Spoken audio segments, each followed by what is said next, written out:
He raised his hand and he hit me. Not a stranger. Not someone from the street. Not someone I had wronged or threatened or provoked in any way that a reasonable person could justify. My own son. The child I carried inside my body for 9 months. The boy I pulled through a hard Alaskan winter with nothing but love and sheer determination. He raised his hand and he slapped his mother across the face, and then he pointed at the door and said words I will hear for the rest of my life. This isn't your home anymore. Get out. I am going to tell you this story. All of it. Not because it is easy to tell. Not because I have fully stopped trembling when I reach certain parts of it. But because I know, with the same certainty I know the smell of spruce trees in the morning and the sound of a frozen river breaking in spring, that someone listening to this right now needs to hear it. Someone is sitting somewhere right now in their own version of that room, with their own version of that hand raised against them, and they need to know that what happened to me was survivable. That what happened to me did not have the final word. That a person can be struck down in the deepest possible way and still rise. My name is Margaret. Most people in my life have always called me Maggie. I am 68 years old and I have lived in Alaska for my entire life. I was born here. I was raised here. I have buried people I loved here and celebrated the best days of my life here. I have watched the northern lights from my back porch more times than I can count, and every single time, no matter what was happening in my life, those lights made me feel small in the best way. Small in the way that means you are part of something enormous. Something ancient and continuing. Something that does not stop for your pain. That I raised my son Danny, largely on my own in a small house on the edge of a town that most people in the lower 48 have never heard of. His father, my husband Glenn, was a good man who worked the fishing season and a man who loved us both. We lost Glenn when Danny was 11 years old. A truck accident on an icy highway on a February morning. One phone call, and our family of 3 became a family of 2. I will not pretend that didn't break us. It broke us. The grief of losing Glenn was a specific Alaskan kind of grief, the kind that is as vast and as cold and as uncompromising as the landscape around you, the kind you can't outrun or outwork or outlast. You simply have to stand inside it and let it move through you like weather, and trust that eventually the weather will change. Danny was 11 years old when his father died. And I watched something happen behind his eyes in the months after that I did not have words for then and that I have spent a lot of years since trying to understand. The loss of a father at that age for a boy is not just grief. It is a kind of structural damage. It is losing the architecture of who you were going to learn to be. And I tried with everything I had in every way I knew to fill that space. To be both mother and father. To be present and consistent and firm and warm. To give him a foundation that would hold. Some of it held, and some of it I have had to accept simply did not reach him where he needed it most.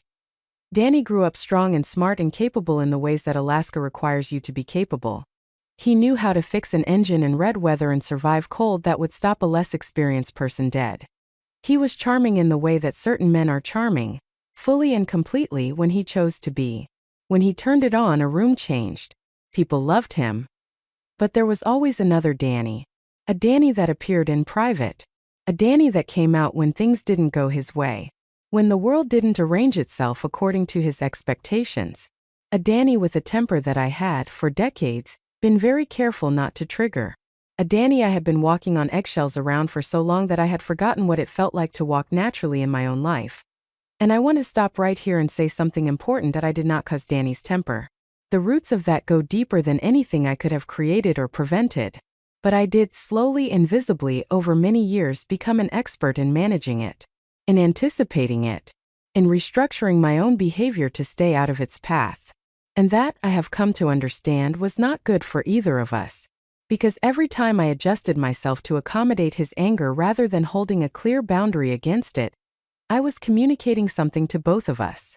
I was communicating to Danny that his anger was something the people around him were responsible for managing.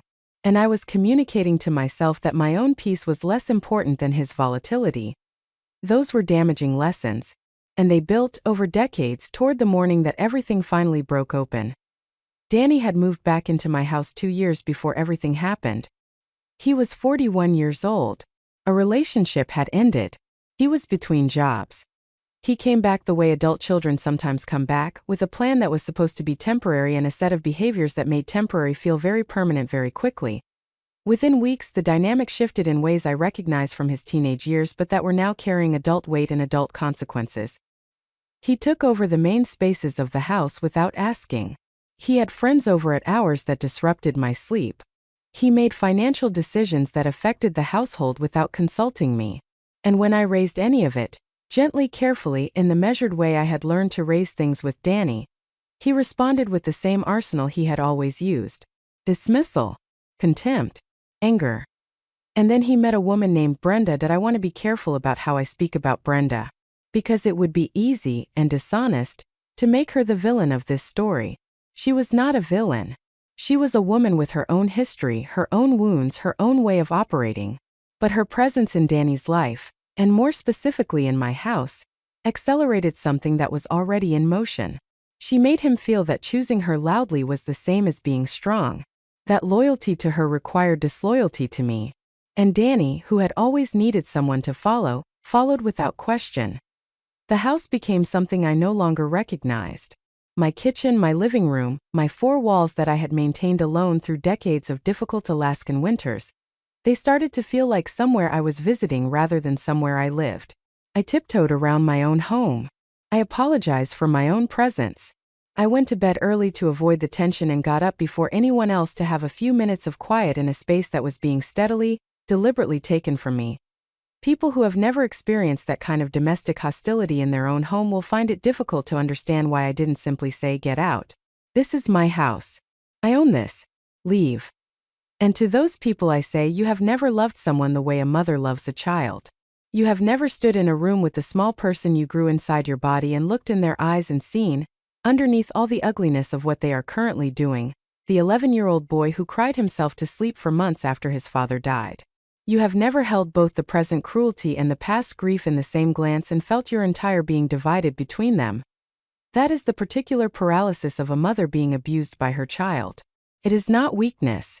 It is the most human love in the world turned against itself. And it needs to be named with compassion, not judgment. The morning it happened, there had been an argument about money. Danny had taken money from an account, my account, money I had saved carefully over many years, to cover something he wouldn't fully explain. When I confronted him, he minimized it. When I pressed him, he escalated. When I told him clearly that what he had done was wrong and that it could not happen again, something in him crossed a line I had never seen him cross before. That he stood up from the kitchen table. He was across the room in 3 steps. And he hit me. The sound of it was what I remember first. Not the pain, though the pain came. The sound. The terrible, impossible sound of a hand striking the face of the woman who gave him life. And the silence after it. The absolute stillness of the kitchen, the refrigerator humming, the winter light coming through the window, the world carrying on with indifferent normalcy while something irreversible happened inside those 4 walls. I did not cry immediately. I want you to know that. I stood there, hand against my cheek, looking at my son, and I felt something I had never felt before in relation to Danny. Something clean and clear and devastating. Something that arrived after the shock and sat down in my chest with the quiet authority of an absolute truth. This ends now. Not the anger. Not the fear. Not the pleading with myself to find one more explanation, one more extension of grace, one more way to keep the peace. This ends now. The version of myself that had been managing and accommodating and diminishing herself for the comfort of a man who had just raised his hand against her. That version ended in that kitchen on that morning. He pointed at the door. "This isn't your home anymore," he said. "Get out." And I looked at him for a long moment. I looked at him the way you look at something when you are memorizing it. When you are saying goodbye to it without words. When you are registering the final definitive truth of what it is so that you can never again mistake it for something else. And then I walked to my room. I did not rush. I took 20 minutes, while he stood somewhere in that house with whatever was happening inside him, and I packed what I needed. A bag. Documents. My warmest coat. A photograph of Glenn from the bedside table. A small jar of river stones that my mother had given me decades ago, and that had traveled with me through every hard season of my life. Small, smooth stones from an Alaskan river. I put them in my pocket. And then I walked out of my own front door. Into 20-degree January air. Into the gray Alaskan morning. Into a world that did not know what had just happened to me and was entirely indifferent to it. I stood on the porch of my own house and I breathed the cold air in and I said, out loud, to the frozen birch trees and the white sky and the silence that is particular to Alaska in January, a silence so complete it feels like the whole world has been wrapped in cotton, I said, I am still here. You did not break me, Dad. I don't know exactly where those words came from. I don't know if they were courage or defiance or simply the automatic response of a survival instinct that was older and stronger than anything Danny could have imagined when he pointed at that door. But I said them. And the saying of them, out loud with my voice in the cold air of a January morning, made them real in a way that changed what happened next. I did not collapse. I did not sit down on the porch and wait. I did not go back inside. I picked up my bag and I walked at my neighbor. Ruth was a quarter-mile down the road. Ruth was in her 70s and had lived alone for 15 years and was the kind of Alaskan woman who is simply constitutionally incapable of turning away someone in need. I had known Ruth for 25 years. We had exchanged garden vegetables and borrowed tools and waved from driveways. We were friendly in the way that neighbors in small communities are friendly, not intimate exactly but real. Grounded in proximity and mutual respect, when she opened her door and saw me standing there in the cold with a bag over my shoulder and a mark on my face that her eyes went directly to, she said nothing at all. She simply stepped back from the door and held it open and let me inside. That wordless welcome. That immediate, unconditional opening of a door. I cannot tell you what that did to me after being told to leave my own home. The contrast was so sharp it was almost physical. Ruth made coffee. She sat across from me at her kitchen table and she waited. She did not pepper me with questions. She did not immediately launch into advice or solutions or suggestions for what I should do next. She simply held the space with the patience and the grace of someone who understands that some things need to be sat with before they can be spoken. After a while, I told her what had happened. All of it. Not just the morning but the months before it. The accumulation. The erosion. The slow, methodical dismantling of my sense of safety in my own space. And as I talked, something began to happen that I had not anticipated. The telling of it, the act of putting words to something that had been living inside my body as pure sensation for months, began to transform it. To give it edges and definition. To make it something that existed outside of me, something I could look at and name, rather than something I was simply submerged in. There is extraordinary power in the telling of your own truth.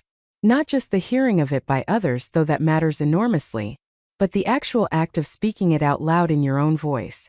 The act of saying, this happened. This was done to me. This was real. There is something in that act that reclaims authorship of your own story from the person who tried to write a different ending to it. Ruth said something that morning that I have turned over in my mind many times since. She said, Maggie, what happened to you has a name. It has a legal name and a clinical name and a human name. And none of those names have your face on them. What happened to you was elder abuse.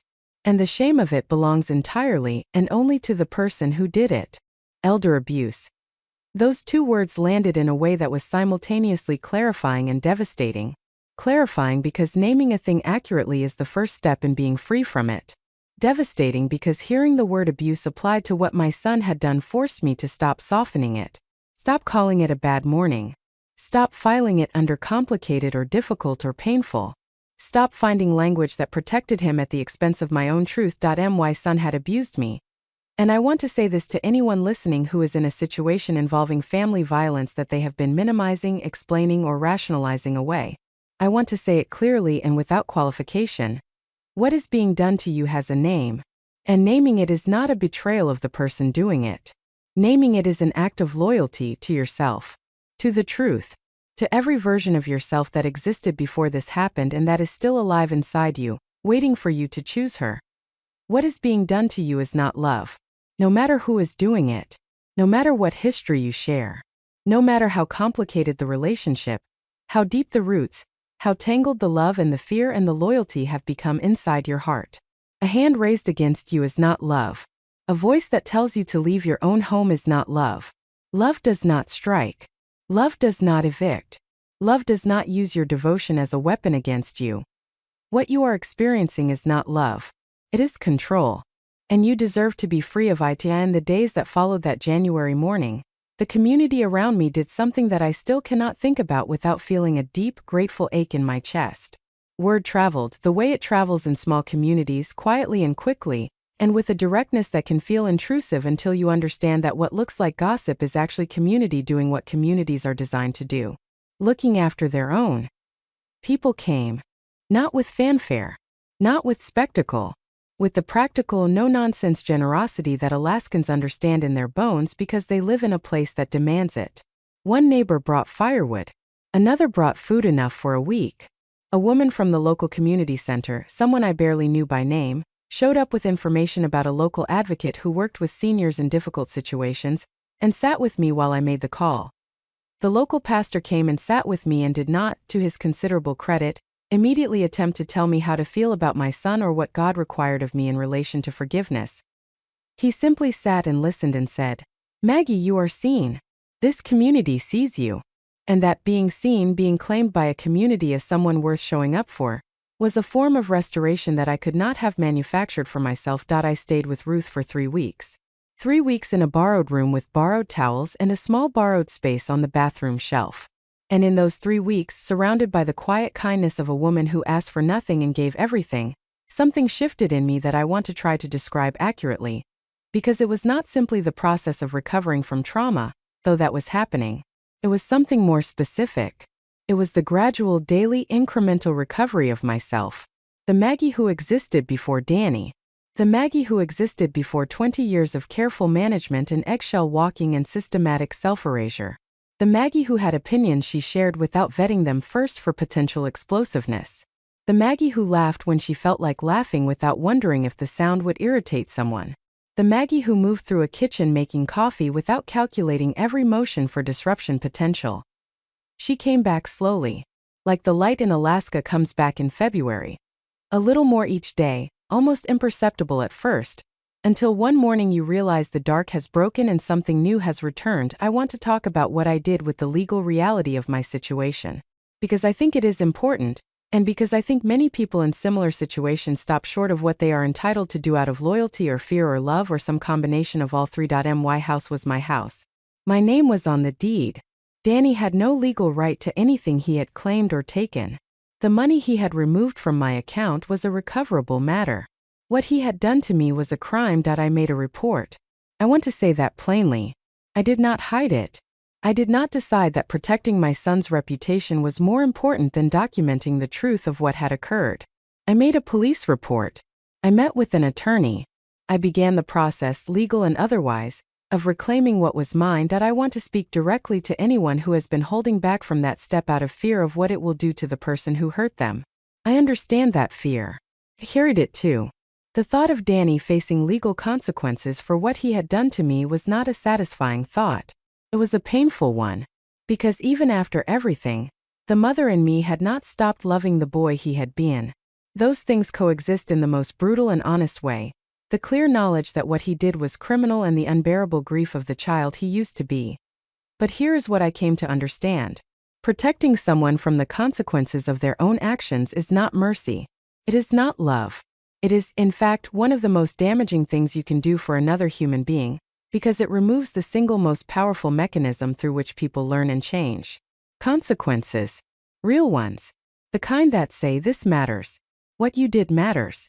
And the world will respond to it accordingly. Taking legal steps was not revenge. It was not cruelty. It was the final act of a woman who had decided, firmly and permanently and with every ounce of the Alaskan toughness that had built her life, that she was no longer available to be treated as someone to whom real consequences did not apply. Now I want to talk about the deeper healing. Because legal resolution and physical safety, while essential, are not the same as healing. And healing, real healing from an act of violence committed by your own child, is some of the most complex internal work a human being can undertake. Because the questions it raises are not simple. They go to the very foundation of identity, of what it means to be a mother, of what you did and didn't do and couldn't have done differently, of whether love can survive the thing that was done to it, of who you are now, on the other side of the unthinkable. I want to address the guilt first. Because I know it is there. In anyone who has been in a relationship like mine with Danny, guilt is not an occasional visitor. It is a permanent resident. The guilt of not getting out sooner. The guilt of staying. The guilt of the ways the relationship might have been different if different choices had been made at different crossroads. The guilt of the thought, did I fail him? Did I fail so fundamentally as a mother that I somehow created the person who did this to me? And I want to speak to that guilt with the same gentleness and the same firmness that I wish someone had spoken to me with years earlier. You did not create an abuser by loving imperfectly. Every parent on earth loves imperfectly. Every parent makes mistakes that in retrospect look significant. Every parent has the moments they would go back and change if they could. But imperfect love from a mother does not produce a man who strikes her. That is not how human development works. There were choices made along the way by Danny as a thinking, feeling adult human being with full capacity to know right from wrong, and those choices are his. Not mine. Not yours. You loved your child. And your child chose with adult consciousness to harm you. Those two facts coexist. And the existence of the first fact does not erase the reality of the second one, and the reality of the second does not cancel the validity of the first. You can grieve the relationship and hold the person accountable at the same time. These are not mutually exclusive acts. You can love someone and remove them from your daily life. You can mourn the relationship while refusing to return to it in its current form. You can hold in one heart both the grief of what was lost and the absolute clarity that what was lost was already broken before the morning it finally shattered completely. Slowly, the house became mine again. I went back. Not immediately, not without support, not without the advocate who had become an unexpected friend walking beside me, but I went back. Because it was mine. Because 20 years of my life were built into those walls. Because the garden out back had my hands in its soil and my history in its roots. Because leaving permanently would have meant allowing Danny's anger to have the last word about where I belonged, and that was one thing I was not prepared to allow. He left.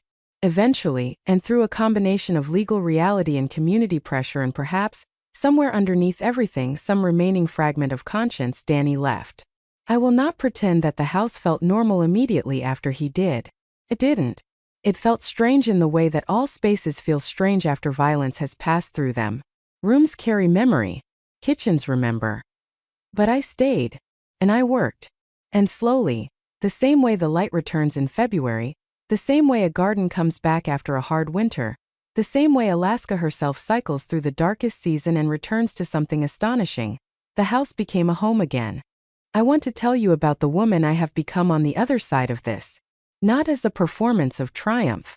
Not to wrap a devastating story in a bow that makes it seem tidier than it was. But honestly, because I believe in the radical act of telling people what genuine survival looks like. I am fiercer now. I say that without apology. I have a clarity about my own boundaries that I did not possess before, because before the stakes of my compliance felt different. Now I know what the price of compliance is. I know what happens when you spend years folding yourself to fit around someone else's anger. I know the end point of that road. And I have no interest in walking it again. I am also more tender. That surprises people sometimes when I tell them. They expect that what happened to me would produce armor. And in some ways it did. But it also produced something unexpected.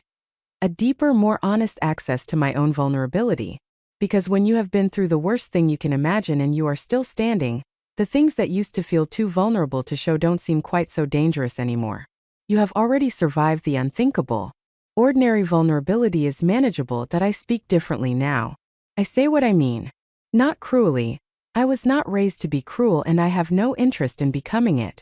But clearly, without the elaborate softening and the 3 layers of qualification and the anxious monitoring of how my words are landing. I say what is true and I trust the people who deserve my honesty to receive it. And I release the ones who cannot. I have learned the difference between solitude and loneliness. I live alone in my house in Alaska, and there are winter nights of extraordinary stillness. Nights when the temperature drops low enough to make the trees crack and the stars blaze like fire through the clear sky. Nights when the only sound in the world is the silence itself. And those nights, which might seem from the outside like loneliness, are to me among the most peaceful experiences of my life. Because I am alone in a house that is wholly, completely, safely mine. No monitoring of moods. No management of atmospheres. No calculation of the safest way to exist in my own space. Just me and the Alaskan night and the stones from my mother's hands in a jar on the windowsill. That peace is worth everything it costs to arrive at it. And I mean that without reservation. I want to say something about Danny before I close this story.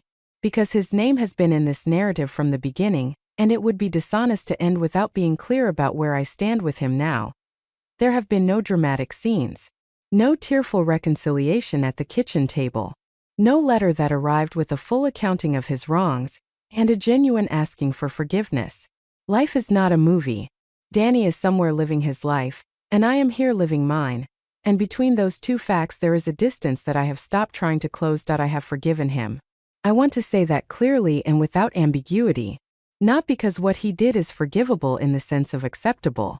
It was not acceptable. Not because the relationship has been restored. It has not. But because I made the decision, deliberate, hard one, renewed regularly, to stop carrying his choices in my body as poison. To stop allowing what happened in that kitchen to continue happening to me daily inside my own mind. To stop being hit over and over, in the replaying of a memory that had already done its damage. That forgiveness is not for Danny. Danny has not asked for it, has not earned it, and has not, as far as I know, changed in the ways that would make proximity to him safe. The forgiveness is entirely for me. It is the final act of reclamation. The last piece of ground I am taking back. Because I refused to give him the inside of my peace. He had the house for a while. He does not get my peace. That is mine.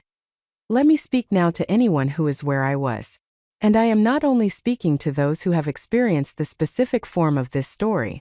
I am speaking to anyone who is living inside a relationship, family, partner, anyone where their physical safety, their emotional safety, their sense of self and home and dignity is being systematically violated. And I want to say this without softening it. You are allowed to leave. Not one day when it gets better. Not when the circumstances align. Not after one more chance, one more conversation, one more season of hoping that the person will become what you need them to be. Now. You are allowed to leave now. You are not betraying your love by protecting your body. You are not betraying your family by telling the truth about what is happening inside it. You are not being disloyal to your history by refusing to allow it to repeat in your present. Leaving is not giving up. Leaving is choosing yourself. And choosing yourself when you have been inside a dynamic that has systematically taught you that your needs are secondary, your comfort is optional, your safety is negotiable. Choosing yourself is one of the most radical and courageous acts a human being can perform. You are allowed to be safe. You are allowed to be unafraid in your own home. You are allowed to take up the full space of your own life without calculating how your presence affects someone else's temper. You are allowed to exist fully, loudly, unapologetically, in every room of your own story. Not someday. Now. And if you take nothing else from this story, if the whole of it washes over you and only one thing sticks, let it be this. There is life on the other side of this. Real life. Not the going through the motions version. Not the surviving by the skin of your teeth version. Actual, genuine, yours alone, deeply peaceful, occasionally breathtaking life. I stand on my back porch on clear winter nights and I watch the northern lights move across the sky. Colors that do not exist in the vocabulary of a warmer place. Green and violet and white and a pink that appears sometimes near the horizon that I have never seen replicated anywhere else on earth. I stand there in the cold with my hands wrapped around a mug and my mother's stones in my pocket, and I feel the fullness of my own life pressing against the inside of my chest like something that needs more room than one body can contain. I did not think I would ever feel that again. I want you to know that. There were nights, in the middle of what I was living through, when the idea of this particular kind of peace felt as remote and as impossible as the lights themselves. There were nights when I could not imagine that my life would ever again be fully mine, fully safe, fully the expression of who I actually was rather than the performance of who was least likely to provoke a reaction. And here I am, on the other side of the unimaginable, in my own home, in my own peace, under Alaskan skies that have watched over me for 68 years and will, God willing, continue watching. The lights are still moving. And so am I. To anyone who is in that kitchen right now, in the moment just before, in the middle of, or just after the most devastating betrayal of your life, I want to leave you with the words I said on my porch on that January morning. The words that came from somewhere older and deeper than fear. The words that turned out to be not just true but prophetic, that I am still here. You have not broken me. Say it. Say it out loud if you can. Say it to the walls and the cold air and the silence and whatever version of the northern lights hangs over your particular corner of this world. Say it because the saying makes it real.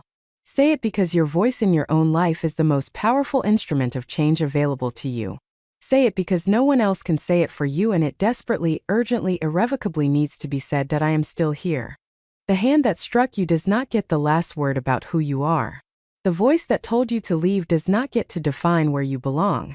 The person who made you feel like a burden in your own home does not get to write the ending of your story. You write the ending. And the ending is not defeat.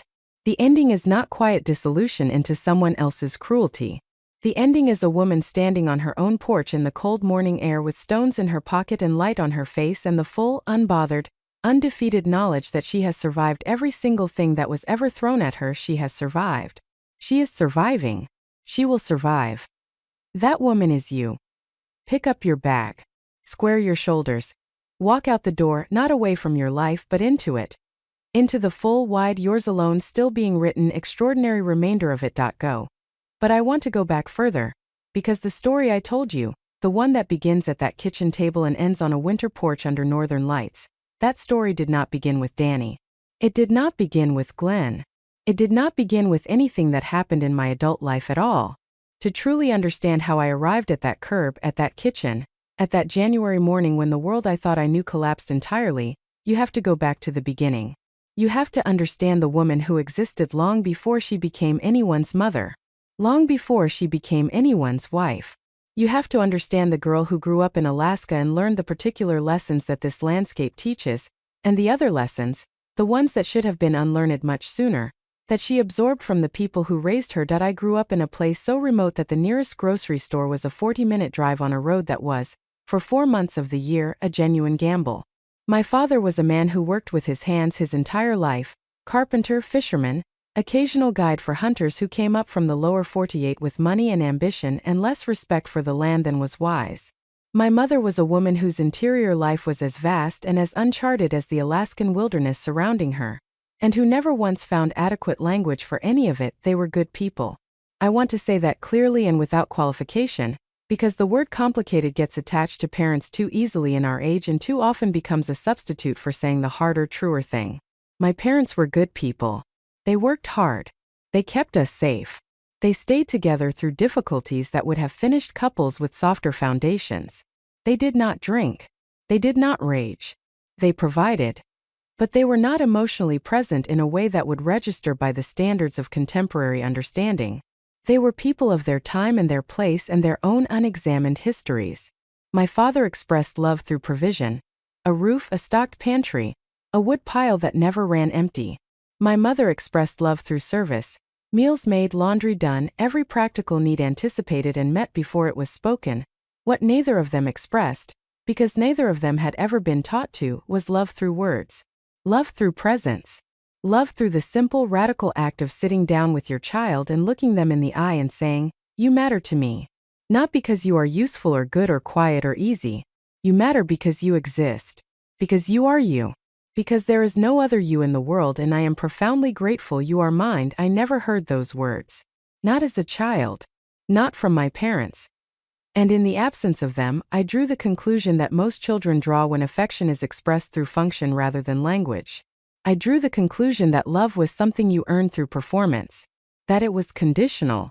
That it lived on the other side of being good enough, quiet enough, helpful enough, undemanding enough. That the way to be loved was to need as little as possible and give as much as possible, and that any deviation from that formula was a risk not worth taking. I carried that conclusion for 6 decades without examining it. And it shaped everything. It shaped the way I moved through friendships, always the giver, rarely the receiver, more comfortable holding space for other people's needs than acknowledging my own. It shaped the way I worked, diligently, uncomplainingly, in ways that my employers counted on, and that I never thought to leverage for anything as bold as asking for what I deserved. It shaped the way I loved Glenn and the way I loved Danny and the way I responded, or rather failed to respond, when either of those relationships began asking more of me than was healthy or right or fair. Understanding that origin, that small, cold, quiet childhood conclusion about what love required of me, was not the work of a season. It was the work of years. Years of sitting with a counselor in a small office in town. Years of journaling at my kitchen table in the early morning, while the darkness was still complete and the only sound was the wood stove ticking and the occasional wind against the window. Years of reading, slowly, carefully, with a highlighter and a willingness to be challenged, Books that named the patterns I had been swimming in my whole life without ever realizing they were patterns rather than just the way things were. That work, that deep, patient, uncomfortable, necessary excavation of the foundations of the self, is the work that no one sees. It happens in private. It produces no visible product. It cannot be photographed or shared or celebrated at a dinner party. And yet it is the most important work I have ever done. More important than any job I held. More important than any physical feat of endurance or survival. More important even in a certain sense than anything I gave Danny, because until I understood myself clearly, everything I gave was shaped by the distortions of that original wound, and some of those distortions had consequences neither of us could afford. I want to spend some time on Glenn. Because Glenn deserves more than the passing mention I gave him earlier. Glenn deserves the full truth of what he was and what he meant and what losing him did to the structural integrity of the life I thought I was building. I met Glenn on a Tuesday in October. I was 23 years old and working at a small supply company that served the fishing industry, and he came in to order parts for a boat engine with the particular unhurried confidence of a man who is completely comfortable in his own skin. He was not flashy. He was not the most handsome man I had ever seen. He had rough hands and a slow smile and the kind of quiet that is not awkward but is the opposite of awkward. The quiet of someone who has decided that words should be chosen rather than scattered. He asked me, before he left, whether I would have coffee with him sometime. I said yes in a voice that was steadier than I felt. That coffee turned into a walk. The walk turned into a second coffee. The second coffee turned into the most honest conversation I had had with any human being in my 23 years on Earth, because Glenn had a way of asking questions that assumed you had interesting answers, and that assumption was more flattering and more disarming than anything charm could have manufactured. He asked me what I thought about in the quiet moments. Not what I did.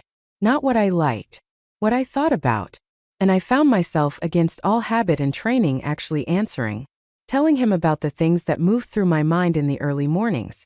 The questions about the world and my place in it. The things I wanted that I had never said out loud because wanting had always felt dangerous. The private, unexamined life of a young woman who had been raised to express nothing and absorb everything. Glenn listened. Not the performative listening of someone waiting for their turn to speak. The real kind. The kind that changes the air in a room because the person across from you is genuinely, fully present to what you are saying. After that conversation, I walked home through the October dark and I thought, this person sees me. Not the function of me. Not the usefulness of me.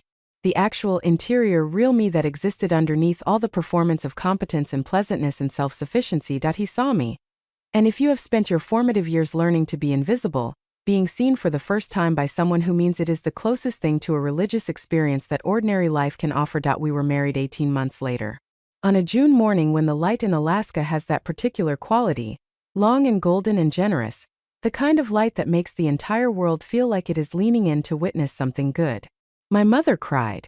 My father shook Glenn's hand with both of his, which was the most emotionally demonstrative thing I had ever seen him do. And the years that followed, the years of our marriage before everything changed, were the best years of my life up to that point. I want to say that without sentimentality and without the distortion of retrospect that makes lost things look more perfect than they were. Glenn and I had difficulty. We had disagreements and frustrations and seasons where the work of a marriage felt like exactly that, work. He could be stubborn in ways that made me want to throw things. I could withdraw in ways that made him feel shut out. We were two imperfect people building something together with the tools each of us had been given, and those tools were sometimes inadequate to the job. But underneath all of it, underneath the ordinary friction of two lives intertwined, was the bedrock of something completely solid. A mutual respect that never wavered. A genuine delight in each other that survived bad moods and hard winters, and the accumulated weight of daily life. And a specific quality of safety that I had never experienced before and did not fully understand the value of until it was gone. Glenn made me feel safe. Not safe in the way a locked door makes you safe. Safe in the way that genuine love at its best makes you safe.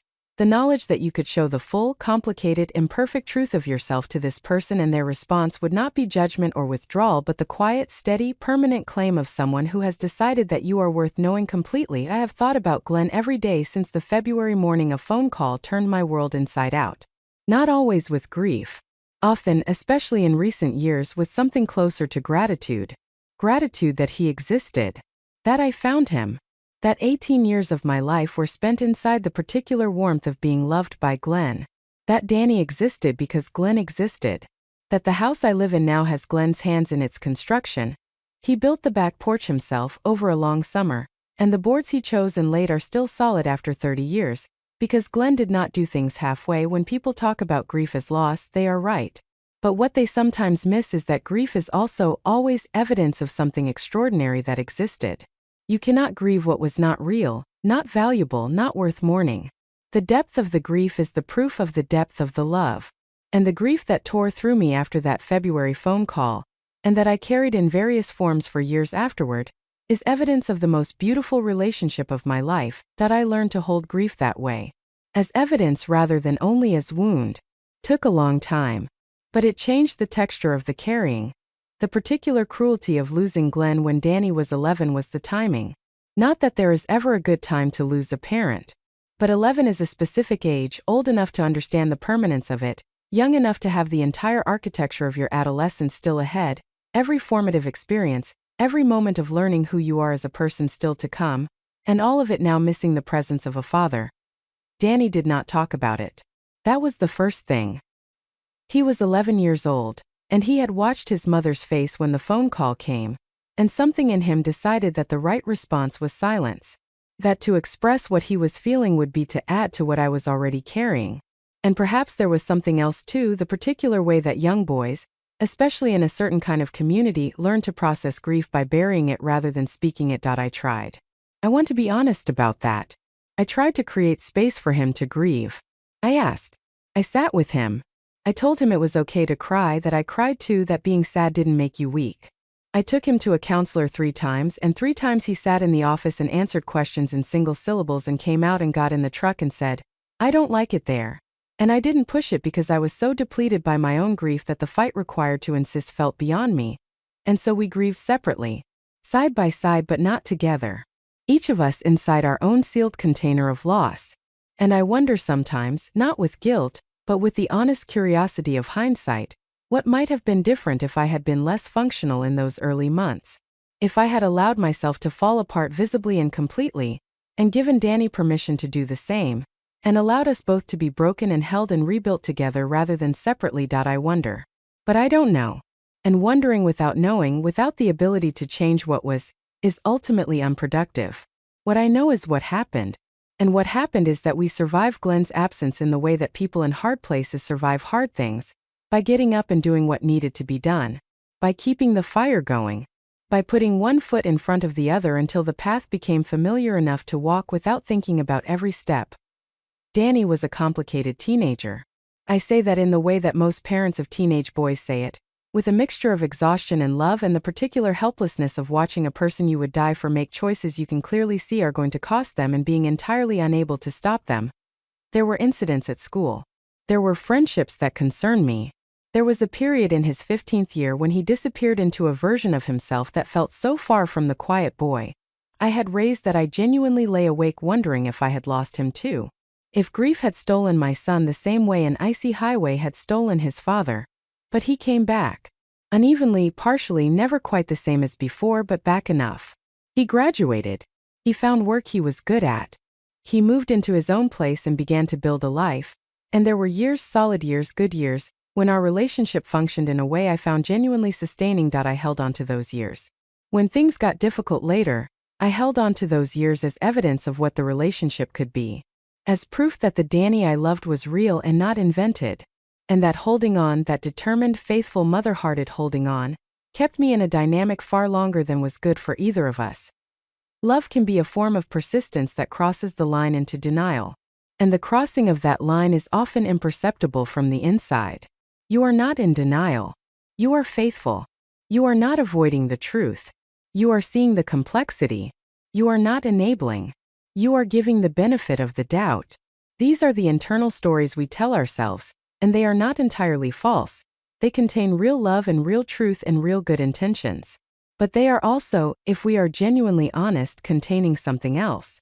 The fear of what we will have to face if we stop telling them. That I was afraid of what I would have to face if I admitted the full truth about Danny. That I was afraid of the grief of it.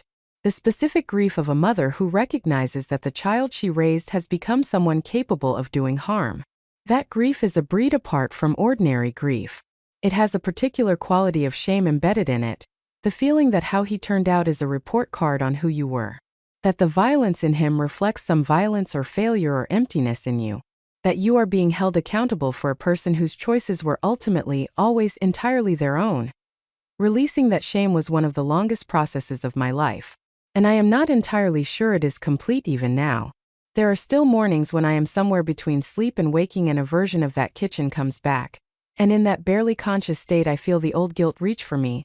You should have done something sooner, you should have seen it more clearly, you should have been a different kind of mother. And I have to be very deliberate, very intentional about the response I give it. The response I have trained myself to give it is this: I did the best I could with the understanding I had at every point along the way. That is the most honest thing I can say about my motherhood. Not that I was perfect. Not that I made no mistakes. But that every decision I made was made with the fullest intention of good that I could access at that time. An intention of good, even when it produces imperfect outcomes, is not negligence. It is humanity. I give myself that much. I give myself the grace of being human. Now I want to take you more deeply into the year of rebuilding. Because I touched on it in the first part of this story, but I gave you the broad outline when what you need, what someone sitting in their own hard season genuinely needs, is the granular truth of what healing looks like when the cameras are off and the narrative arc is not yet visible, and you are simply a person in a borrowed room trying to get through another day. The first month after that January morning was, in practical terms, the most logistically demanding of my life since the months immediately following Glenn's death. There were things that needed to be dealt with, legal and financial and domestic, that required clear-headed action while I was simultaneously carrying the weight of what had happened. And I want to be honest about something that I think is underrepresented in stories of trauma and survival. Trauma does not pause the world. The bills still come. The legal processes still require your engagement. The house still needs maintenance and the winter doesn't care about your emotional state, and the grocery store is still a trip you have to make in a truck that you have to start in temperatures that test the limits of what machines can endure. Life does not pause while you fall apart. And in that relentlessness, in that insistence that you keep functioning, there is both cruelty and a strange mercy. The cruelty is obvious.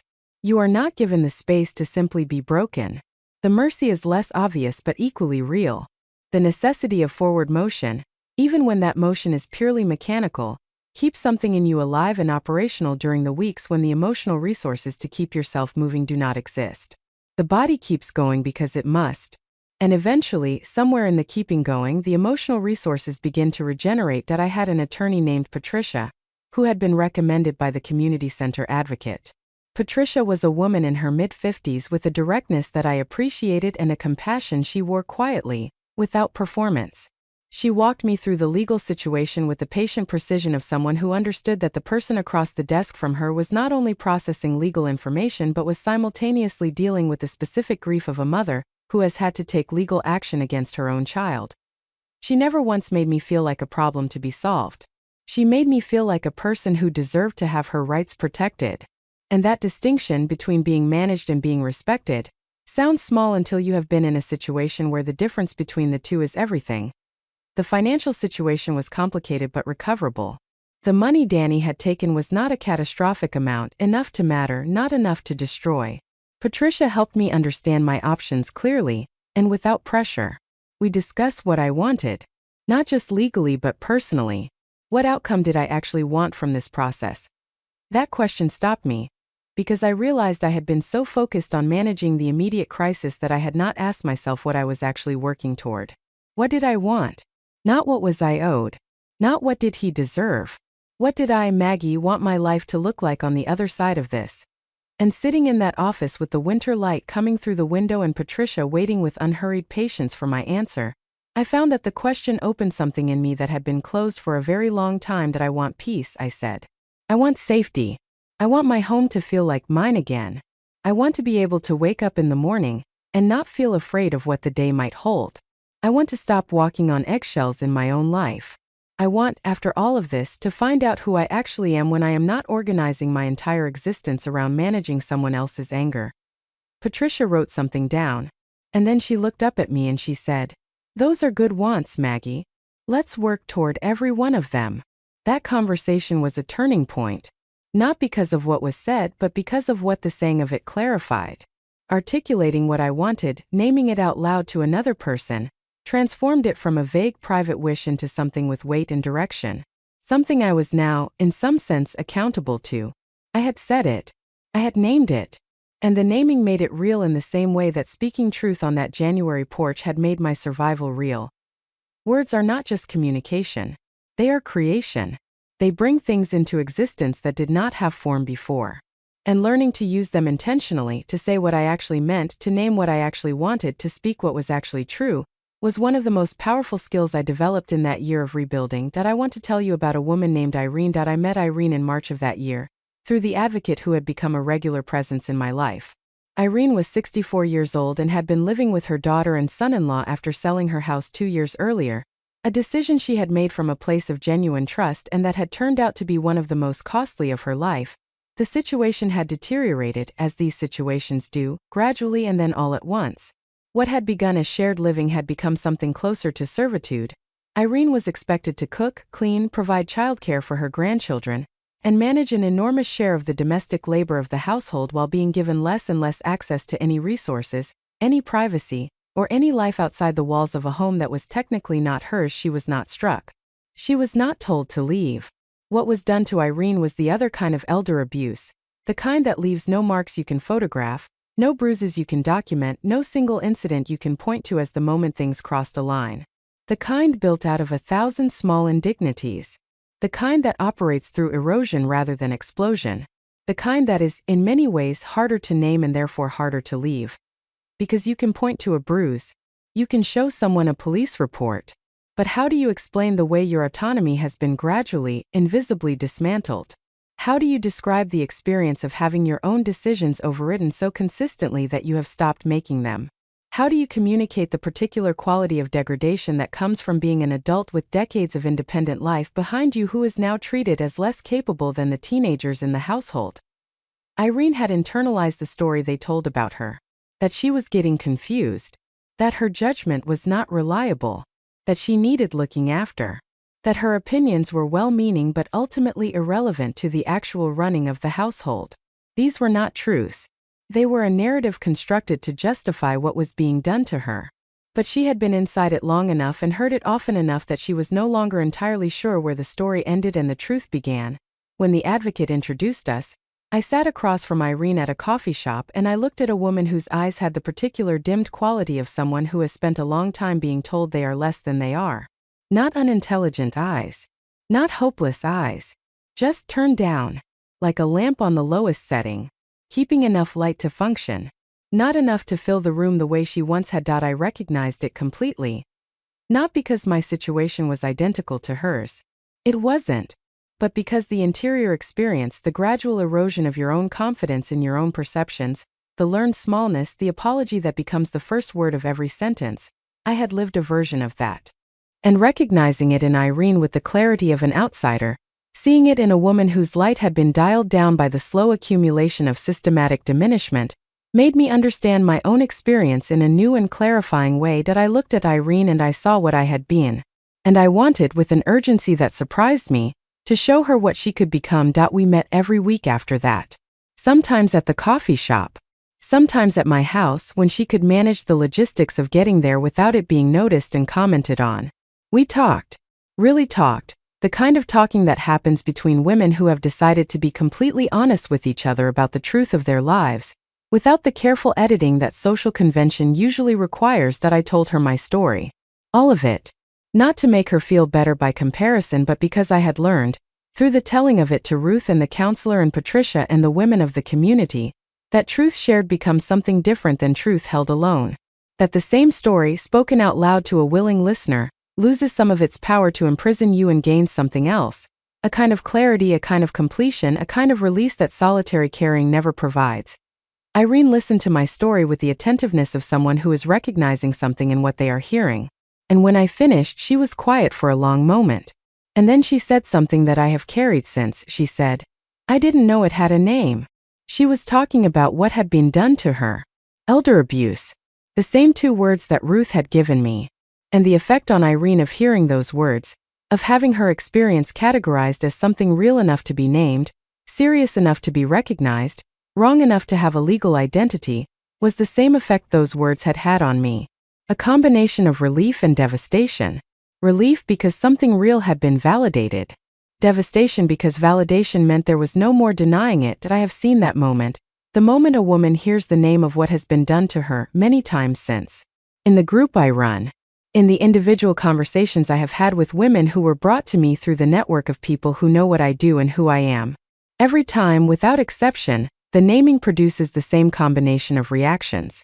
The exhale of recognition. The tears of finally having words. The anger that arrives shortly after, the clean, legitimate, appropriate anger of someone who has been wronged and is now, perhaps for the first time, allowing themselves to know it. That anger is not a problem. It is progress. It is, in fact, essential.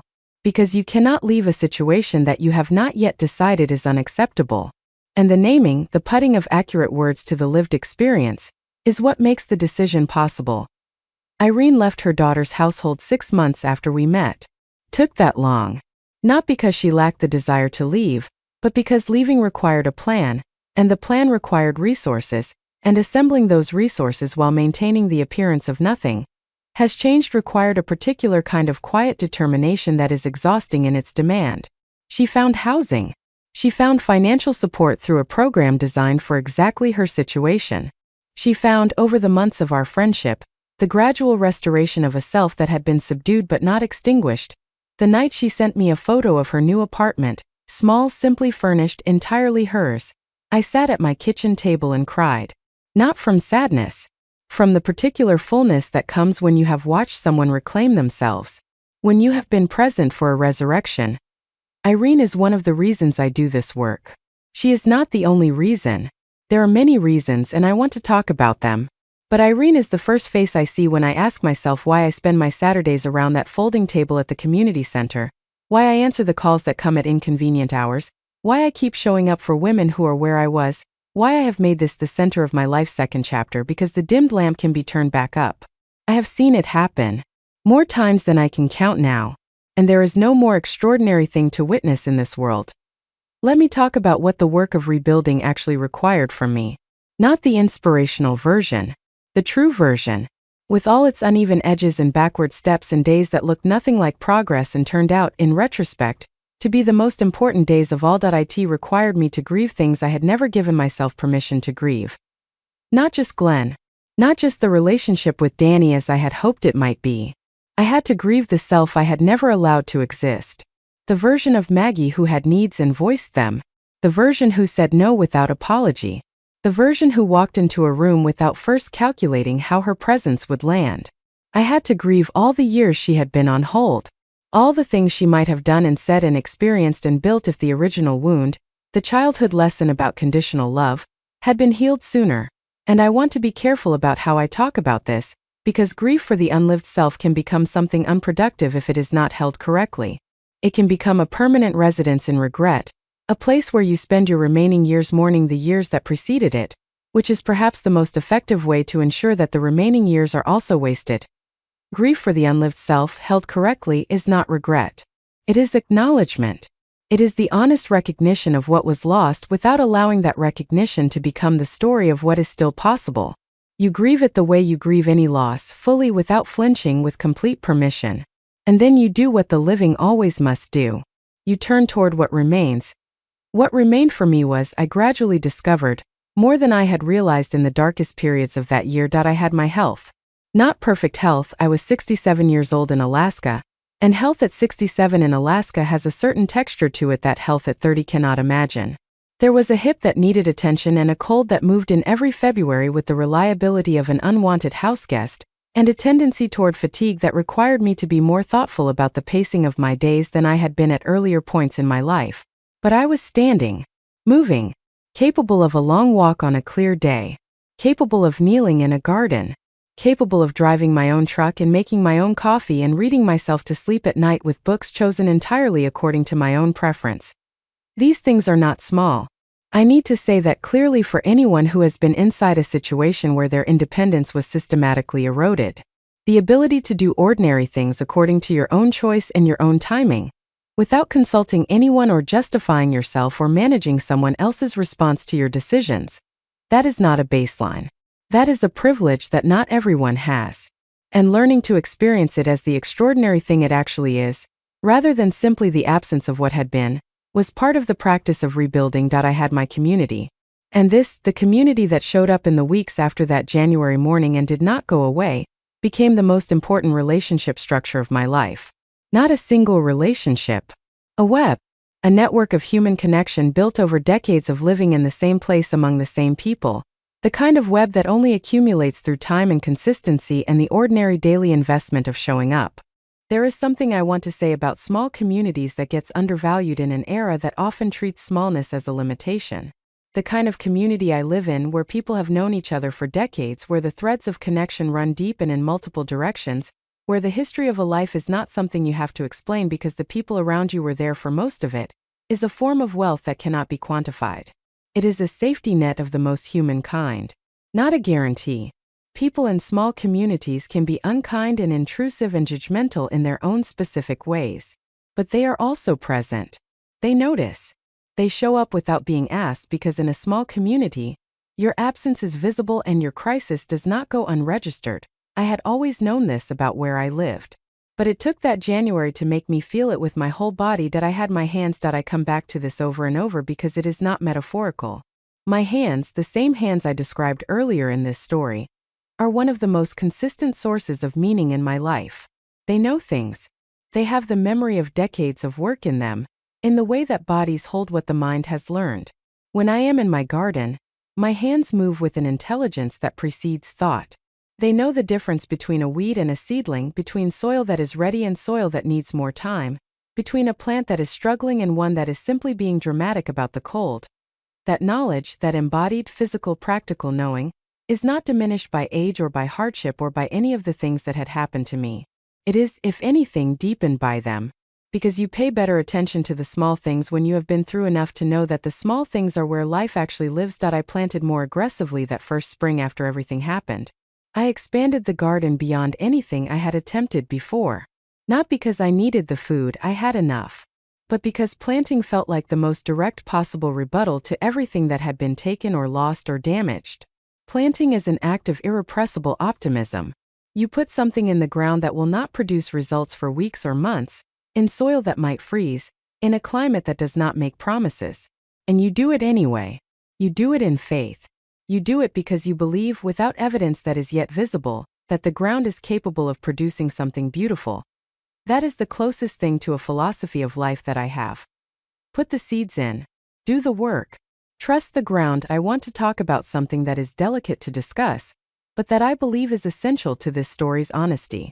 I want to talk about the period roughly 4 months into the rebuilding year, when I hit what I can only describe as a wall. Not a crisis. Not a breakdown in the dramatic sense. A wall. A flat, stubborn, gray-skied period of weeks where nothing felt like progress, where the work of healing felt suddenly and entirely pointless, where the future I had been working toward seemed not impossible exactly but so distant and effortful that the gap between where I was and where I wanted to be felt like more than I could reasonably cross. The counselor had warned me about this. She had described it, in the careful language of her profession, as a predictable phase in trauma recovery. The initial adrenaline of crisis management has passed. The novelty of rebuilding has worn off. The immediate support of the first weeks has naturally decreased as the people around you return to their own lives.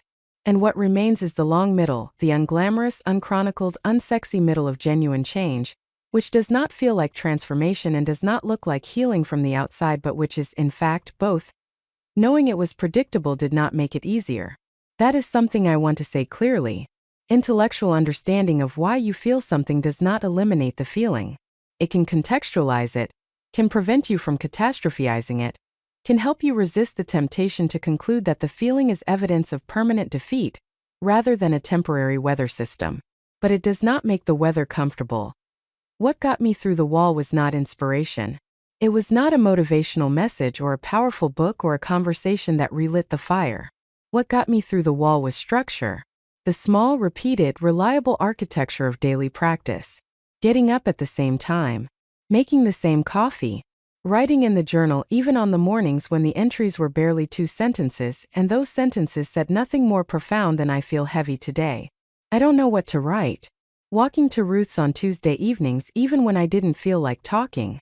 Showing up for the group on Saturday mornings even when I didn't have anything meaningful to offer. Showing up. Showing up without inspiration. Showing up on the sheer mechanical power of commitment when the emotional fuel was empty. And what I learned in that period, what I would tell every person who is currently in the gray middle of their own hard season, is that showing up in the absence of inspiration is not lesser showing up. It is, in many ways, the more important kind. Because it builds something that inspiration cannot, it builds proof. Proof to yourself, accumulated day by day, that you are someone who continues even when continuing is hard. And that proof compounds. It builds a foundation of self-trust that is more robust than anything that rests on feeling good, because it has been tested by the exact conditions under which self-trust is most needed. By month 6, I was through the wall. I could feel it without being able to articulate exactly how I knew. Something had shifted, not dramatically but definitively. The gray lifted. Not into a dramatic brightness, into ordinary color. The ordinary color of a February morning in Alaska when the light is returning. An hour more each week, steady and reliable and inexorable. Not the blazing light of summer. But light. Real light. Coming back. I started sleeping through the night. I cannot explain to you how significant that was unless you have spent months not sleeping through the night. The restoration of unbroken sleep is, I believe, one of the most underappreciated markers of genuine healing. The nervous system, which had been operating on the high alert of chronic stress for longer than I had admitted to myself, was finally beginning to believe that the threat had passed. That there was no longer a need for the nocturnal vigilance of someone whose home was not safe. The body knows. Long before the mind has finished processing, the body registers the shift. And the body celebrating the shift in the form of real sleep, of mornings where I woke without the immediate clench of dread in my chest, was some of the most concrete evidence that the healing was real and not performed. Now I want to talk about a question that comes up regularly in the group on Saturdays, and that I know lives in the minds of many people who have been through family betrayal or family violence or any situation in which a person they were supposed to be able to trust has done something that categorically broke that trust. The question is, can I ever trust again? Not specifically trust the person who hurt you. Most people have enough clarity after sufficient distance from the situation to understand that specific trust in that specific person requires specific evidence of specific change, and that absent such evidence, extending trust is not loyalty or forgiveness but simply repetition. That question most people arrive at a reasonable answer to on their own. The deeper question is the one underneath. Can I ever trust my own judgment again? Can I trust myself to read a person accurately, to distinguish genuine safety from performed safety, to enter a new relationship of any kind, friendship, love, family, community, without the constant low-grade terror that I am missing something, that I am being naive again, that the rug is being prepared for another pulling? And the answer I give always is this. Trust is not a switch that turns off and on. Trust is a skill. And like all skills, it can be damaged by misuse and rebuilt through correct use. The problem for most of us who have been hurt by trust was not that we trusted too much. It was that we trusted indiscriminately. We trusted based on role. This person is my child, therefore I should trust them. Rather than based on demonstrated behavior. We trusted based on history. This person has been trustworthy before. Without adequately accounting for how people and situations change over time. We trusted based on need. I need this relationship to be safe, therefore I will interpret the evidence as though it is. Rather than allowing the evidence to speak for itself, learning to trust wisely, which is different from learning not to trust at all, is the work. It means paying attention to behavior rather than words. It means noticing when your body registers discomfort in a situation even before your mind has processed why. It means honoring that discomfort as information rather than overriding it in the service of what you want to believe.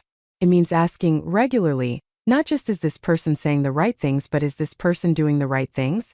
Not in a paranoid or suspicious way. In the grounded, realistic, healthy way of someone who has learned at some cost that love and intention and even history do not guarantee safety. And it means accepting that some risk is unavoidable in the project of human connection. You cannot sanitize closeness into something that carries no possibility of hurt. Hurt is the companion of all genuine intimacy. The goal is not to eliminate the risk. The goal is to be a better reader of it. To bring more awareness and more discernment to it than you brought before. To trust when you trust based on something more solid than hope alone. I trust it again. I want to tell you that clearly. I trusted Ruth, who had earned it completely. I trusted Patricia. I trusted my counselor. I trusted the women in the group slowly and partially, and then more fully as they earned it through their consistency and their honesty and the way they showed up for each other in the small, unglamorous, daily ways that true community shows up. And in trusting them, I rebuilt the skill of it. I rebuilt the neural pathways of it.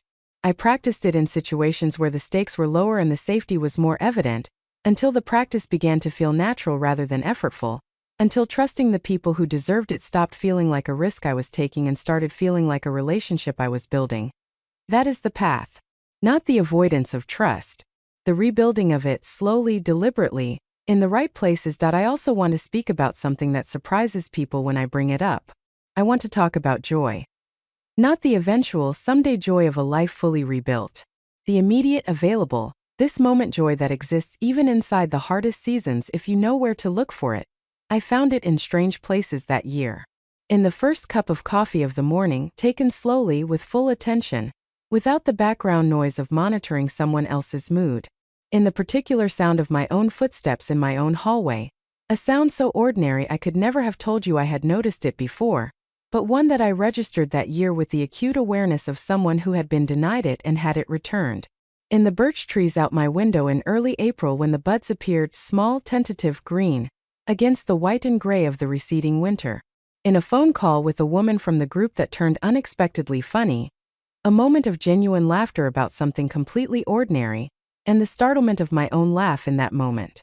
The sound of my own laugh in my own kitchen, uncalculated and free joy, I have come to believe, does not require the resolution of your problems. It requires only the presence of your attention. It is available in the smallest apertures of ordinary life, the moments between the hard ones, the sensory details of daily existence that a suffering person walks past unseeing but that a healing person begins to register again, one at a time, like lights being switched back on in a house that has been dark, and registering joy.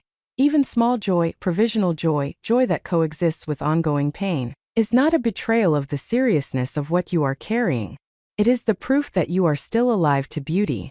It is the evidence that the part of you that responds to the good things, the part that the hardest seasons were trying to extinguish, has not been extinguished. Protect that part. Actively protect it. Seek out small joys the way you would seek out any essential nutrient. Not as a distraction from what is hard. As sustenance for the journey through it. I want to take a moment now to speak directly. To set aside the narrative for a moment and simply talk to you. Whoever you are. Whatever you are carrying. Whatever the specific form of your hard season. That I have been talking for a long time about what happened to me and what I learned from it. And I believe genuinely that the things I have been describing, the patterns, the dynamics, the healing processes, the tools and the practices and the hard-won understandings, are not specific to my story. They are universal in the way that human experiences of loss and betrayal and rebuilding are universal. Different surfaces, same depths. But I want to acknowledge something that I think gets lost in motivational content of this kind. And that is the simple, irreducible, honest fact that some of what you are facing is genuinely, objectively hard. Not just hard in the sense of emotionally difficult. Hard in the sense of practically, materially, circumstantially hard. And telling someone that their mindset is the key to everything, while true in an important sense, can also, when delivered without acknowledgement of actual difficulty, feel dismissive of reality. Your reality is real. The practical obstacles in front of you are real. The limited resources, the difficult circumstances, the accumulated weight of things that did not go the way they should have, those are real. And any honest motivational framework has to begin with that acknowledgement rather than bypassing it. What I can offer you, what my story and the stories of the women I have sat across from at that folding table can offer, is not a denial of difficulty. It is evidence that difficulty is survivable, not always comfortable, not always fair, not always without permanent cost, but survivable, and more than survivable, transformative, in the specific sense that transformation means not the elimination of what was hard but the integration of it into a self that is deeper, truer, and more genuinely capable than what existed before. Your hard thing is real, and you are also more capable of meeting it than you currently believe. Both of these things are simultaneously and permanently true. Hold both. I want to talk about Alaska now in a different way. Not as the setting of my story but as the teacher it has always been. Because I think the landscape of a life, the literal physical environment in which a person grows and lives and heals, is not incidental to who they become. And Alaska specifically has taught me things that no human relationship or book or counseling session could have provided. Alaska teaches you about scale, about the right relationship between the self and the world. When you stand at the edge of a wilderness that extends for hundreds of miles in every direction, when you are small in a way that is not diminishing but clarifying, not threatening but orienting, you understand something about proportion that is difficult to access in environments scaled to human activity. Your problem, however real and however serious, is being held inside something vast beyond your comprehension, not dismissed by it, held by it. There is a difference. I have sought that perspective deliberately throughout my life, and especially in the hard years. I have driven to places where I could stand at the edge of vastness, a ridge, a frozen lake, the bank of a river in spring flood, and let the scale of it adjust something inside me. Not to minimize what I was feeling, but to remember that what I was feeling was happening inside something enormous and ancient and continuing, and that enormous continuing things have a way of carrying what smaller ones cannot. Alaska teaches you about seasons, about the absolute, non-negotiable certainty of change. The darkest, coldest, most apparently lifeless winter in Alaska always, without exception, yields to spring. There is no winter in Alaska's history that did not end. There is no season of darkness that was not followed by light. The light does not ask the darkness's permission. It simply comes, as it always has, with the turning of the planet toward the sun. Your dark season will also end. Not on your schedule, not by your will alone, but with the same certainty with which every Alaskan winter has eventually, irrevocably ended. The turning is built into the system. You do not have to create it. You have to endure long enough for it to arrive. Alaska teaches you about what is required to survive. And what it requires is not the same as what it requires to be comfortable. Survival in a demanding environment strips away the non-essential. It asks you to identify with precision what actually matters, what you actually need, what is weight and what is sustenance. And the enforced clarity of that, the way that genuine difficulty burns away the superfluous, produces a kind of knowing that abundance and comfort cannot generate. I know what I need. I know it with a precision I could not have articulated 20 years ago. I need safety. I need honesty. I need community of the reliable, showing up kind. I need work that has meaning, the garden, the group, the advocacy, the ordinary daily maintenance of a home and a life. I need the particular beauty of this landscape, the particular quality of its light and its silence and its scale. I need enough sleep and enough solitude and enough genuine human connection in proportions I have learned, through trial and error, to calibrate correctly. I do not need approval. I do not need validation from people who do not know me.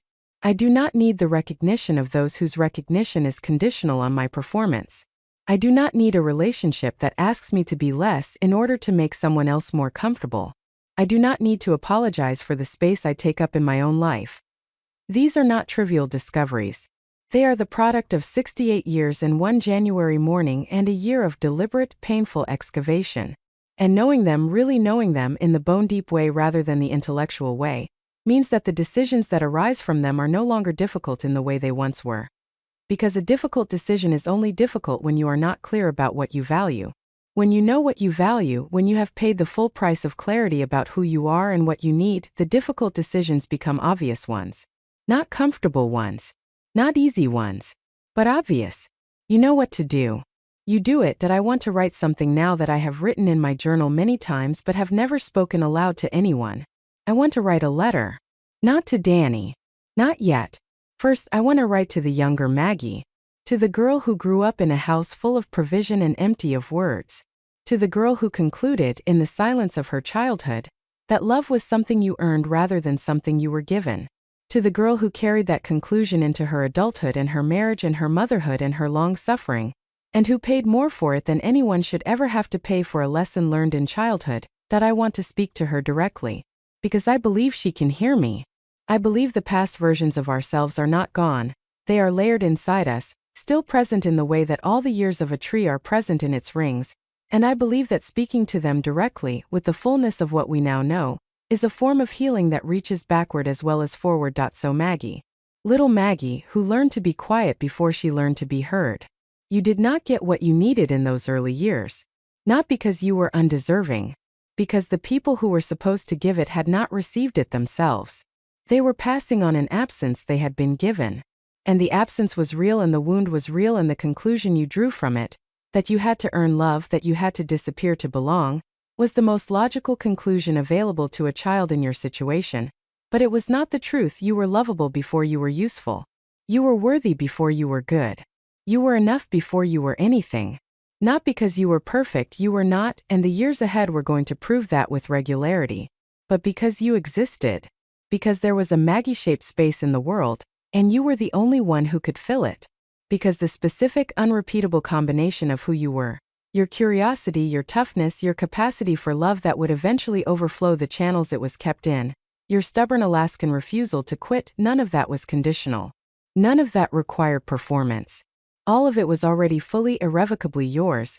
You deserved to be told that when you were young enough to build your life on it. You were not told. And that was not your fault. And it did not make it any less true. I need you to know that now. Not because the knowing changes what happened. Doesn't. But because the part of you that is still in that quiet house, still waiting to be told it is enough, still organizing the whole of its existence around earning something it already has, that part needs to hear it from the person who can say it with the most authority. Not from a stranger. From you. From the 68-year-old woman who has been through the full arc of what you are only beginning, and who knows, with a certainty that has been tested in every possible furnace, that you were always, always enough. Rest now. You don't have to perform anymore. I also want to say something to Danny. Not because this is a platform for personal communication. Not because these words will reach him through any mechanism I can predict or control. But because I have found in the work of genuine forgiveness, that the internal act of addressing the person who hurt you, the deliberate, private, honest act of saying what you would say if saying it were possible without consequence, is itself a form of release. It empties out something that needs to be emptied. It completes something that needs to be completed. So, Danny, you are my son. You will always be my son. That is not a sentiment. It is a fact, as permanent as the Alaska I was born in, as undeniable as the February morning your father died and I watched you fold your grief into silence and decided, at 11 years old, that you would carry it alone. I was there for that. I watched it. And I have carried, in the decades since, the weight of wondering whether I could have reached you in that moment if I had been less determined to appear strong. Myself. I don't know. I will never know. What I know is that I loved you with everything I had. With everything I was. With all the imperfection and all the genuineness and all the specific, mother-shaped love that does not shrink even when the person it is directed toward has done the worst possible thing. That love does not require your acknowledgement. It does not require your apology, though I will not pretend an apology would not matter. It does not require anything from you to exist.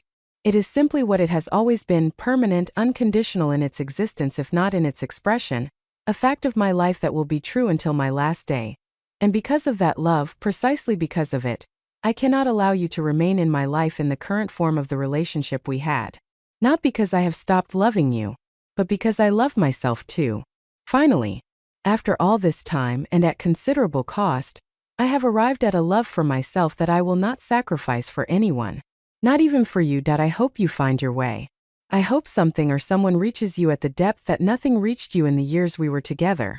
I hope you do the work, the real work, the kind that requires looking honestly at what you are and where you learn to be it, before the cost of not doing it becomes greater than you can bear. I hope that for you. Genuinely. Without bitterness. With the love that doesn't go away. And with the complete understanding that hoping for you and living near you are two different things, and I have chosen the first without the second, and that choice is right and permanent in mine. Now I want to speak to every woman who has been where I have been. And not only women. This story is not exclusive. The specific details may skew toward a particular experience, but the underlying truth is available to anyone who has been violated in the place that was supposed to be safest. Anyone who has been harmed by love, or by the person they expected love from. Anyone who has been told, explicitly or implicitly by word or by hand, that they do not belong in the space they built their life inside. This is what I want you to know. You are not defined by what was done to you. You are not the sum of the ways you were failed. You are not the voice that told you to get out, the hand that struck you, the silence of the person who watched and said nothing, the institution that made it harder than it should have been to get help, the long years of accommodation that preceded the breaking point. You are none of those things. You are the one who is still here. That is not a small thing. In the immediate aftermath of what happened to you, when the shock is still fresh and the shame is still loud and the future looks like an impossible distance from where you are standing, being still here is everything. It is the entire foundation. It is the ground every next thing gets built on. And on that ground right now, not after you have healed, not after you have figured everything out, not after the circumstances have arranged themselves into something more accommodating, on that ground right now you can begin. Not the completed version of your life. The first step of it. The one step. The step that says I am choosing myself today. The step that says I am worth protecting. The step that reaches toward one person, one resource, one moment of honest speech, one door you have been standing outside of for too long. Just one step. You do not need to see the whole staircase. You need one step and the willingness to take it. Take it. And I want to say something about the people who will say it is not that simple. Because they will. People in your life, perhaps people inside your own head, who will list the reasons why your situation is too complicated, too specific, too entangled in practical realities for the simple instruction of one step to have meaning. And I want to say those people are not wrong about the complexity. They are wrong about what that complexity means. Complexity does not prevent movement. It only makes movement slower and less certain than you might wish. A step in a complicated situation is still a step. A step in the wrong direction reveals when you discover it is wrong information about where right actually is. Even wrong steps in the direction of your own life are more productive than no steps in the direction of someone else's comfort. Move. Imperfectly. Uncertainly. Without a complete plan. Move. I have been talking for a long time. And I find that as I approach the end of what I have to say, there is a kind of fullness in me that is not the fullness of having said everything. There is never a saying of everything. The story of a life is always larger than the time allotted to tell it, but the fullness of having said what was most true, most urgent, most necessary. I want to end with Alaska again, because she is never far from my thoughts, and because I think she has one more thing to teach us that this story has been circling toward. There is a phenomenon that people who have not experienced the far north find difficult to conceptualize. It is the return of the light after the deep winter. Not the technical astronomical fact of it. More daylight each day as the earth tilts toward the sun. That is simple enough to understand intellectually. What is difficult to convey is the felt experience of it. When you have lived through the deep dark of an Alaskan winter, when you have had days of only 4 hours of pale light, when darkness falls in the mid-afternoon and the world contracts into the small lit circle of your immediate life, the return of the light is not a gradual, unnoticed accumulation. It is something you feel. Something your body registers before your mind has processed it. Something that moves through you with the specificity of a personal message saying, here it comes. What you waited for. What you endured for. It is here. And the thing about that light, the thing that makes it different from the light of places that have never known real darkness, is its quality. It is not taken for granted. It cannot be taken for granted. Because you know in your bones what its absence feels like. Because you carried the dark long enough to understand at the cellular level what light is worth. Every person who has been through what we have been talking about today, every person who has lived through a season of real darkness, has the capacity for that quality of light. The light that is not taken for granted. The light that lands differently on a person who has known its absence. The light of a life that has been rebuilt consciously, deliberately, imperfectly, stubbornly, one January morning at a time. That light is in you. It was in you in the darkest days, banked low but not extinguished. And it is in you now, growing, returning with the same inexorable certainty as the light that comes back to Alaska every spring. You do not have to manufacture it. You do not have to force it. You do not have to perform it for anyone's benefit or timeline. You simply have to survive long enough for the turning to bring it back.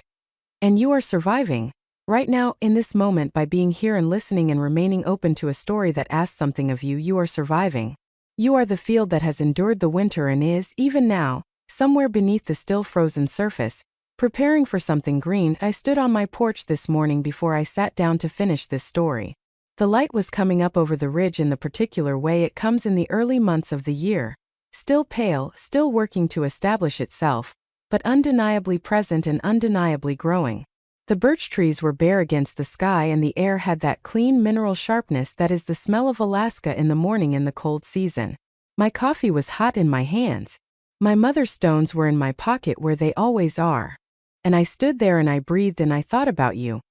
about everyone who would hear this story, about the ones who are in the middle of their own January morning, about the ones who have been struck and evicted and abandoned and diminished, and told in 1,000 explicit and implicit ways that they are less than they are, about the ones carrying the invisible weight of silent suffering inside lives that look fine from the outside, about the ones who have been strong for so long they have forgotten what it feels like to be held. That I thought about you and I felt, as I stood on that porch with that cold morning around me and the light coming up over the ridge, the same thing I felt the first time I stood there after everything. I felt grateful for the life I still have, for the morning I am still here to witness, for the porch Glenn built with his own hands and the garden waiting under the snow and the stones from my mother's hands warm in my pocket, for Ruth next door and Patricia in her office and the women who come to the folding table on Saturdays, for the hard things that built me, for the light that came back. And I wanted to give you that feeling. Not by transferring my specific circumstances to yours, they are different and they will produce their own specific version. But the essence of it, the bone-deep, hard-won, fully earned knowledge that what you are in the middle of is not the end of your story. That the darkness you are carrying, however heavy, however long its duration, does not have the final word about the quality of the life that awaits you on the other side of it. You are more than what happened to you. You are more than who hurt you. You are more than the worst season you have ever been through. You are a person standing on a porch in the morning, or about to be, with the light coming up over whatever ridge your life has placed in front of you, and coffee growing cold in your hands and stones in your pocket and everything that has ever mattered to you still in some form available. The porch is yours. The morning is yours. The remaining light of this life, every hour of it, every ordinary extraordinary moment of it is yours. I am still here. You are still here. And here, being here, is where everything that matters begins. Go greet your morning. It has been waiting.